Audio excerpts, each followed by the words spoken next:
આજની ધર્મકથા. પ્રણામ.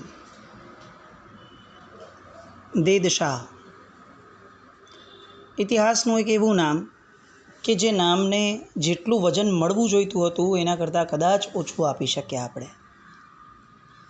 ઇતિહાસનું એક એવું નામ કે જે શ્રાવકપણાની ગરિમા શું હોય એનો એક આદર્શ આપણી સામે ઊભો કરતા ગયા. ઇતિહાસનું એક એવું નામ મળેલ સંપત્તિને કઈ રીતે વાપરવી એનું ઉદાહરણ પૂરું પાડતા ગયા.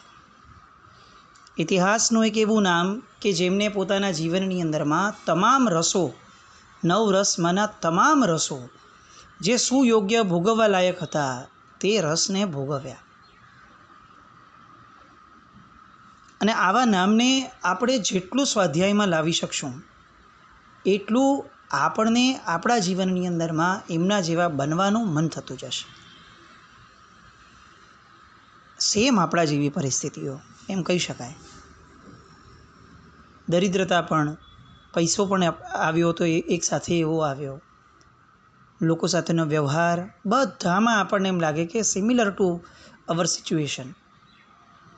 પણ જે મુખ્ય ફરક એ મનસ્થિતિનો, એમની ઉદારતા, એમની હૃદયની ઊંચાઈઓ, એમની ગુણોની ગરિમા, એમાં આપણે બધા માર ખાઈ છીએ. આ દેદશાહને રાજ્યસભાની અંદરમાં ઊભા કરવામાં આવ્યા. રાજાએ છેલ્લામાં છેલ્લી કક્ષાની વાતો કરી લીધી. સજ્જન માણસ એ છે કે જેને સામે પરિસ્થિતિ જેમ જેમ વિકટ બનતી જાય તેમ તેમ એનો અંદરનો આત્મવિશ્વાસ વધતો જાય. અને નબળો માણસ એ છે કે જેને પરિસ્થિતિઓ બગડતા અંદરમાં ભય ઊભો થાય અને ભયના કારણે નિર્બળતા વધતી જાય. આ સજ્જન અને નિર્બળ, આ બેની વચ્ચેની ભેદ રેખામાં આપણે ઊભા હોઈએ છીએ.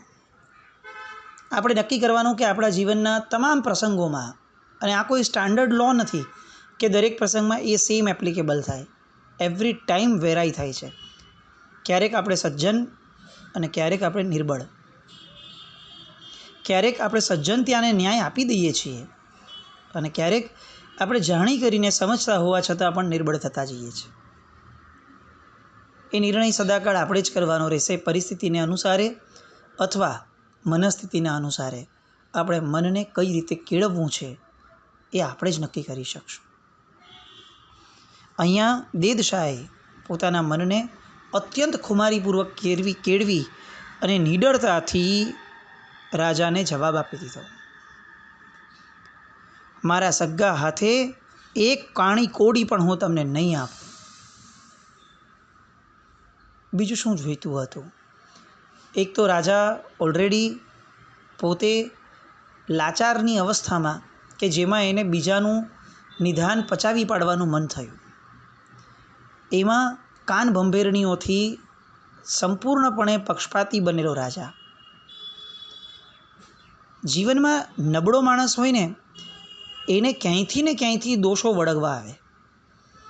જેને એક દોષને ગમાડી લીધો જીવનમાં, હવે એ બીજા દોષને ગમાડે કે ન ગમાડે, બીજા દોષો એની સાથે એને ફ્રીમાં મળી જ જાય અને એને લેવા જ પડે એવી સ્થિતિ આવી જાય. આપણે રાજાની અપેક્ષાએ વિચાર કરીએ તો એવું લાગે કે ફક્ત એક કાન ભંભેરણી હતી. પોતે રાજા છે. કોઈ એક માણસ કમાયો અને લોકોના ઋણ ચૂકવ્યા તો એમાં રાજાને શું મોટી દાઢ પડવાની, શું તકલીફ પડવાની? એના રાજ્યમાંથી શું ઓછું થયું? એની તિજોરીમાંથી કયું ધન ઓછું થયું? એને કેમ આટલો પ્રોબ્લેમ થવો જોઈતો હતો? પોતાનો પ્રજાજન મોટો થાય એનો તો રાજાને આનંદ થવો જોઈતો હતો. પણ આ કાચા કાનના હોવું એ વાળા દોષથી બધી શરૂઆતો થઈ. તો એની પાછળ અન્યાયી બનવાનો દોષ અને હવે અત્યારે અહંકારી બનવાનો દોષ. રાજાનો અહંકાર ધૂંધવાયો. ભરી સભામાં મારું અપમાન. ત્રીજું નેત્ર ખુલી ગયું. પગ પછાડીને ઊભા થયા અને ત્રાડ નાખી, આ દેદને નખથી શીખ સુધી બંધનોથી બાંધી દો, જકડી દો, કેદમાં નાખી દો અને એના ઘર પર લૂંટ ચલાવો. રાજા ઉઠી અને આખી પ્રજાની સામે કેવો દાખલો બેસાડે છે. કદાચ એ રાજાનો આ સ્વભાવ ન હોય એવું બની શકે, પણ તમે એક વિભાવને વશ થાઓ, એક દોષને વશ થાઓ, પછી આપણે આપણું અંદરનું તમામ વીર્ય, બળ એ બધું જાણે ગુમાવી બેસતા હોઈએ એ રીતે પરવશ બની જઈએ છીએ. એટલે જ જીવનમાં જાગૃતિની આટલી બધી કિંમત છે કે એક ક્ષણ પણ જો કોઈ પ્રમાદ અથવા દોષને વશ થયા પછી આપણા હાથમાં બાજી રહેશે કે નહીં એ પ્રશ્ન છે. આખી સભા ધ્રુજી ઉઠી. જેવા માણસો આગળ વધ્યા અને દેદને પકડ્યો એવો તરત જ અટ્ટહાસ્ય વેરતો રાજા આમ પગ પછાડી અને બોલતો ગયો કે દેદ, હવે તું કેદમાં. આ અહંકાર, નીતરતો અહંકાર, રાજાને પોતાને પોતાની કક્ષાનું પણ ભાન ભૂલાવી દે છે. એક સામાન્ય પ્રજાજન સાથે આવી રીતે ચડસાચડસીમાં ઉતરવું એ રાજાને કઈ રીતે શોભે? પણ આ રાજાને શોભ્યું કારણ કે આ રાજા પોતાના રાજાપણામાંથી ચૂકી ગયો છે. એ અહંકારને વશ થયેલો એક સામાન્ય માણસ છે. અત્યારે દેદના અંગે અંગમાં બંધનો બંધાઈ ગયા. દેદ કેદ ભણી પહોંચી ગયા. આ બાજુ થોડાક સુભટો દેદ શાહના ઘર ભણી ચાલતા થયા. દેદના મનની અંદરમાં કારાવાસની આ અંધારી દિવાલો વચ્ચે કેટલાય વિચારો રમવાના શરૂ થયા. કેટલી આ પરાધીન દુનિયા, સ્વાધીન થઈને જીવવાની તમામ તકો હોવા છતાં પણ બસ રાજાને મનમાં આવ્યું એટલે હવે અમારે પરાધીન થવાનું. શાલીભદ્રને જ્યારે આ વિચાર આવેલો ને, મારા માથે પણ નાથ, ત્યારે એમની આંતરિક સૃષ્ટિ આખીને આખી હચમચી ઉઠી હશે. કારણ કે માથે નાથ હોવું એટલા માત્રથી પોતાનું સ્વાભિમાન હણાતું નથી. સ્વાભિમાન ત્યારે હણાય છે કે એ નાથ હોવાના કારણે પરવશતા કેળવાશે, એ નાથ હોવાના કારણે સ્વાધીનતા ગુમાવાશે. અને આ જગતની અંદર સજ્જન વ્યક્તિ એ સ્વાધીન હોય, એ પરતંત્ર ન હોય, એ સ્વચ્છંદ પણ ન હોય, પણ પરતંત્ર પણ ન હોય. એ પોતાને યોગ્ય લાગે એવા તંત્રના ઓછાયા હેઠળ જીવન જીવે. દેવ અને ગુરુ એ બંનેની માન્યતા પ્રમાણે જીવે, પણ એની પરતંત્રતા કોઈ એવા વ્યક્તિને આધીન થઈને ન હોય કે જે વ્યક્તિમાં એને ક્યાંય પણ ધર્મનો છાંટો ન દેખાય. દેદને મનની અંદરમાં વિમલશ્રીની યાદ આવી. આ વિમલશ્રીએ મારો જે સંદેશ ગયો એનો ગૂઢ અર્થ સમજી શકી હશે કે નહીં? તરત મન કહે છે કે સમજી જ જાય.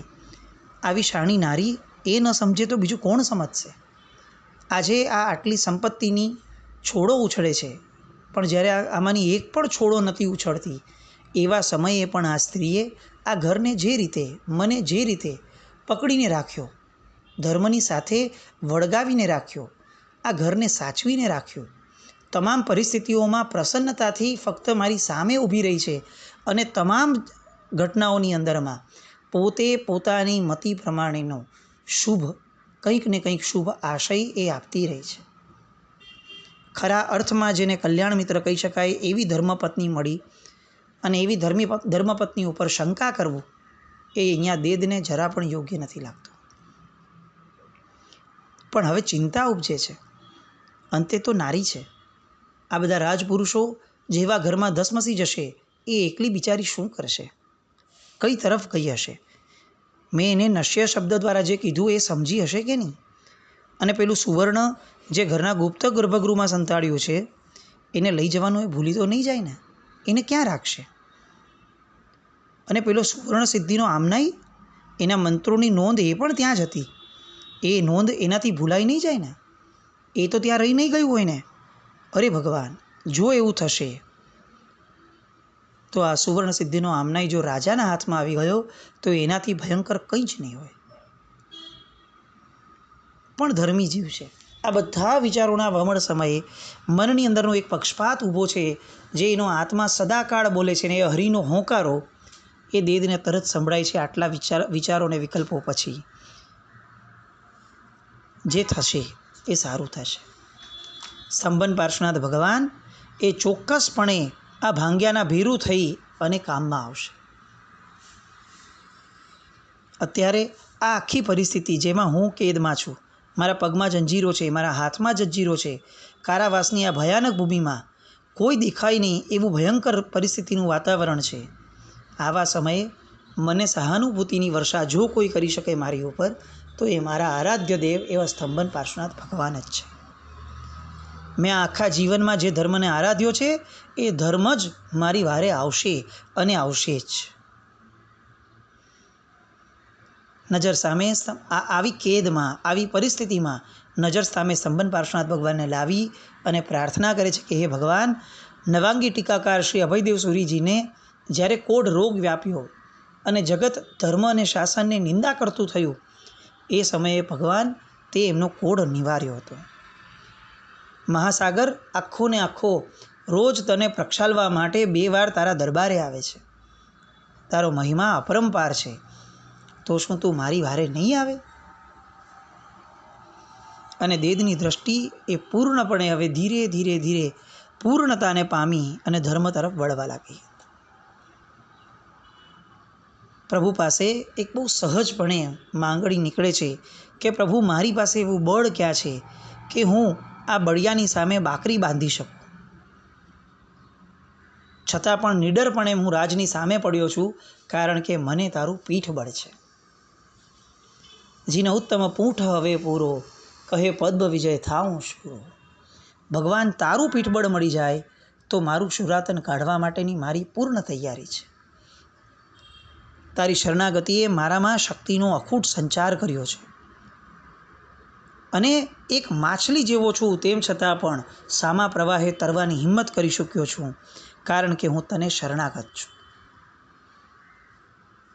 આમ અનેક રીતે પરમાત્માને આવા સમયમાં પણ યાદ કરી અને એમની શરણાગતિને સ્વીકારે છે. ભક્તિની ભોમ પર દેદશાહે જાણે પ્રવાસ આરંભ્યો.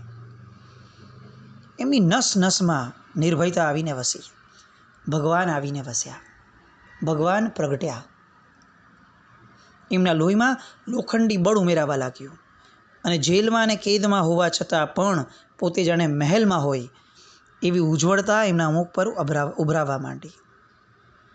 આની આ ધારામાં મધરાત વીતી ગઈ. એ ભગવાનની મનોયાત્રામાં મશગુલ હતા. આ કારાવાસના પ્રતિહારીઓ પણ કેદીને જોઈ રહ્યા હતા કે સૂતો નથી. મધરાતનો પછીનો પ્રહર આવ્યો. દેદશાહની આંખો ઘેરાવા માંડી. એણે સૂતા પહેલાં ભગવાન સ્તંભન પાર્શ્વનાથ ભગવાનને મનસા વચસા અને કાયાથી નમસ્કાર કર્યા અને મહાપ્રભાવિક ઉપસર્ગહર એવા સ્તોત્રનો પાઠ કર્યો. નિંદ્રાથી એની આંખો ઘેરાઈ. આ બાજુ ચાંપતી નજર કારાગૃહના ચોકીદારોની એની ઉપર. દેદ સૂઈ ગયા છે એવું જોઈ અને એમણે કંઈક રાહત અનુભવી. પણ હજી ચમત્કારો એ જાણે આ જગતની અંદરમાં આ દેદની ભક્તિના કારણે સર્જાવા માટે થનગની રહ્યા હોય એવી પરિસ્થિતિ. રાત્રિનો છેલ્લો પ્રહર અડધો પસાર થયો હશે અને ત્યાં કારાગૃહની નીરવ શાંતિને ચીરતો એક મધુર અવાજ દેદના કાનમાં સંભળાયો. દેદ, ઉઠ, ઊભો થા. અને દેદાશા સફાળા ઊભા થયા. સાવ અપરિચિત અવાજ, કોઈ પરિચિતતા નથી અવાજની. અને ચો તરફ જાણે વિસ્મય થયો હોય, આનંદ થયો હોય, આનંદ આશ્ચર્ય થયું હોય એવું વિસ્મય એનું ઘોડાપૂર એના મનની અંદરમાં ઉમળવા લાગ્યું. ફરીથી એને શબ્દો સંભળાયા. દેદ, બેબાકડો કેમ બને છે? ઉઠી જા, ઊભો થઈ જા. તારા બંધનો તો તૂટ્યા જ સમજ. દેદ આંખ ચોળીને જોવા માટે પ્રયત્ન કરે છે તો એની આંખો નૃત્ય કરી ઉઠે છે. એણે શું જોયું? એની નજરની સામે એક કજ્જલ શ્યામ બખ્તરથી નક્ષીક્ષ ઢંકાયેલો એવો એક પુરુષ ઊભો છે, જેના મસ્તક પર મુગટ છે, એમાં રાતા રત્નો જડેલા છે. એ રત્નોનો પ્રકાશ અંધકારને ચીરી રહ્યો છે અને એ જ પ્રકાશની અંદરમાં આ દેદ એ પુરુષને જોઈને વિચારે છે કે ઓહો, કેટલા ભવ્ય પુરુષ છે. છાતી કેવી વિશાળ અને ઢીંચણ સુધી લંબાતી એમની ભૂજાઓ. આ નક્કી સ્તંભનપતિ પાર્શ્વનાથ ભગવાનનો મોકલેલો કોક સહારો છે. આંખમાં આનંદના આંસુ ઉભરાઈ આવ્યા અને દેદાશાનો મનનો મયુર એ નૃત્ય કરવા લાગ્યો. એણે વ્યક્તિને નમસ્કાર કરીને કહ્યું, પગમાં જંજીરો છે, હાથમાંય જંજીરો છે અને એ પણ પાછી લોખંડની જંજીરો છે. હે દેવ, હું ઊભો કઈ રીતે થાવ? અને સામેથી દેવ જાણે એમને કીધું, એમને શબ્દ સંભળાયા કે તું એકવાર ઊભો થઈ જા, પછીનું બધું જ ઉત્તરદાયિત્વ મારા માથે છે. હર હંમેશ પરમાત્મા તરફથી આવતો આ સાદ, તું એકવાર ઊભો થવાનો પ્રયત્ન કર, બસ પછીનું બધું જ ઉત્તરદાયિત્વ મારું છે. જીવનની દરેક નબળી પડની અંદરમાં યાદ રાખવા જેવો આ શબ્દ. કેટલીક વાર કેટલાક વ્હીકલ્સની પાછળ એક શબ્દ વાંચવા મળે, એક વાક્ય મરાઠીમાં લખેલું હોય, ભીયુ નકોસ મી તુજ્યા પાઠીશી आहे. આ એક શબ્દ જો જીવનમાં આપણે વણી લઈએ કે કોઈક દૈવત્વ આપણને સદાકાળ આપણા કાનમાં ગુંજે, તકલીફો આવે ત્યારે, ડર નહીં, હું તારી પાછળ છું, તો જીવનમાં ક્યારેય પણ નિર્બળ થવાનો અહેસાસ ન આવી શકે. જીવનમાં ક્યારે પણ કોઈ દુઃખની અંદરમાં દુઃખી થવાનો વારો ન આવે. જીવનની અંદરમાં એક સમતાનો, એક આનંદનો, એક પ્રસન્નતાનો ફુવારો સદાકાળ વહેતો રહે. દેદશા ઊભા થવા માટે કટિબદ્ધ બન્યા અને વળતી જ પડે દેહના બધા જ બંધનો રીતસરના તૂટી પડ્યા. દેહે મુક્તિ અનુભવી. એના મોં પર આશ્ચર્યનો પાર ન હતો અને આનંદ અપરંપાર હતો. નવો સંકેત એના કાને અથડાયો, દેદ આ અશ્વ પર સવાર થઈ જા. દેદ હજી કંઈ જ વિચારે એ પૂર્વે સંકેતને આધારે પોતે એ દિશામાં આગળ વધી ગયા. બંધનમાંથી મુક્ત થઈ અને દેદશા અશ્વ પર સવાર થયા. જે ભગવાન પર ભાર મૂકી દે છે એને જીવનમાં ક્યારેય દુઃખનો કે પાપનો ભાર સહન કરવો પડતો નથી. દેદશા એ એનું જીવંત ઉદાહરણ છે. આ આખી ઘટના આપણને કાલ્પનિક લાગે એવી આ ઘટના એ સાક્ષાત દેદે અનુભવી અને આ જગતના આંગણની અંદરમાં ચમત્કારનો આ સૂરજ ઉગ્યો. આ બાજુ બંધનમાંથી મુક્ત થઈને દેદશા અશ્વ પર સવાર થઈ ગયા અને કારાગૃહના તોતિંગ દ્વારની બહાર જે સંત્રીઓ હતા એ જાગતી આંખે ચોકી કરીને ઘૂમતા હતા અને નિશ્ચિંત હતા કે આ તો સૂઈ ગયો છે, હવે કોણ આ કારાગૃહમાં આવવાનું. પણ કોઈ પણ પ્રકારના અવાજ વિના દરવાજા બી ખુલી ગયા અને ઘોડો પણ ચાલીને નીકળી ગયો અને કોઈને ભનક પણ ન આવી. આ દૈવત્વ, આ ભગવાનની કૃપા અને ભગવાનની નિગ્રહ કૃપા એને જ ઉતરે છે જેને શ્રદ્ધા અપરંપાર અને અતૂટ છે. ભક્તિની આ શક્તિ જોતા દેદશા આગળ વધ્યા. રાજભવનનું પ્રાંગણ પણ આવ્યું, વહી ગયું અને કોઈના બીડાયેલા નેત્રો ક્યારેય ખુલ્યા નહીં. કોઈએ એમને જોયા નહીં. છેલ્લે નગરનો મુખ્ય દરવાજો આવ્યા. સંત્રીઓ ઘણી બધી સંખ્યામાં હતા. ચોકી પહેરો કડક હતો. અશ્વ આવ્યો અને દ્વાર એની મેળે ખુલી ગયા અને અશ્વ નીકળી ગયો. કોઈ સંત્રીઓએ જાણે જોયું પણ નહીં. આકાશનું દ્વાર ખુલ્યું અને સૂરજ ઉગ્યો. રથની પાછળ જેમ કંકુ વેરાય એ રીતે ચાંદની સૂર્યની પ્રભા ખીલી, ઉષા ખીલી અને આ બાજુ નાંદુરીથી ખૂબ આગળ આ અશ્વ આગળ વયો ગયો. કોઈ જણાતું નહોતું. દેદશા પણ વિચારે છે કે આ અશ્વ કઈ દિશાએ જઈ રહ્યો છે, પણ અત્યારે દોરી સંચાર પ્રભુ કરી રહ્યા છે એટલે વિકલ્પ એ દેદશાને પરવડે નહીં. એક જગ્યા આવી અને અશ્વ ઊભો રહી ગયો. દેદશા અશ્વ પરથી નીચે ઉતર્યા. અશ્વને હજી એ પંપાળવા જાય એટલી વારમાં તો અશ્વ એ આકાશની અંદર અદૃશ્ય થઈ ગયો. દેદશા આકાશને બહુમાન ભાવે નિહાળી રહ્યા છે, કારણ કે એ સમયે આકાશ એ ફક્ત એ આકાશ વર્ણના પૂતગલોનું નભ ન હતું. એ આકાશ એ અપરંપાર અને અનહદ એવા પરમાત્માનું જાણે દર્શન હતું. દેદશાના મનની અંદરમાં અત્યંત અહોભાવ અને નગર તરફ નજર કરે છે અને ત્યાં સામેથી કોઈ એક સ્ત્રી પોતાની તરફ આવી રહી છે. ધારીને જોઈ અને જોતાં ખબર પડી આ તો વિમલશ્રી છે. શું જબરદસ્ત પ્રભાવ! સ્તંભન પાર્શ્વનાથ ભગવાનની ભક્તિનો આ કેવો પ્રભાવ! આ બાજુ સવાર પડી. નગર આખાએ જાણ્યું કે આ દેદને આ રીતે કર્યું છે અને નગરમાં બહુ દુઃખ ફેલાયું.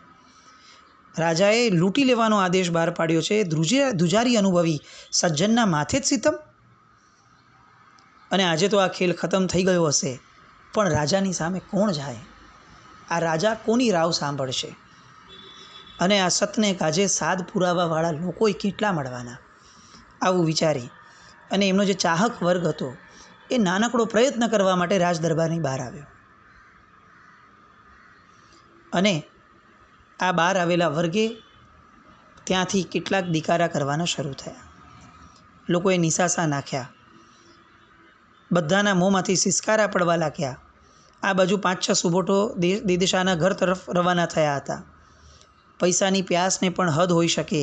પ્યાસ બુજાવવી હોય તો પાણી પીવાય, પણ લોહીની પ્યાલી ન પીવાય. ધિક્કાર છે આ રાજાને કે જેણે આ રીતે એક સંત વ્યક્તિ કહી શકાય એવા વ્યક્તિની સાથે અન્યાય કર્યો. સૌએ રાજાને વખોડ્યો અને વિખારાયા. આ બાજુ દેદશાના વિરોધી વર્ગે તો 32 પકવાનનું ભોજન લીધું. એને તો એમ જ હતું કે આવતીકાલની સવાર થાય એ સવાર એ અમારી હશે. હવે તો આખો ખેલ અમારા હાથમાં અને અમારી બાથમાં. સાવ સૂનું અને સૂકું વાતાવરણ, ચારે તરફ સ્મશાનની જેમ શાંતિ. દેદશાના ઘરમાં એક ચકલું ફરકતું નહોતું.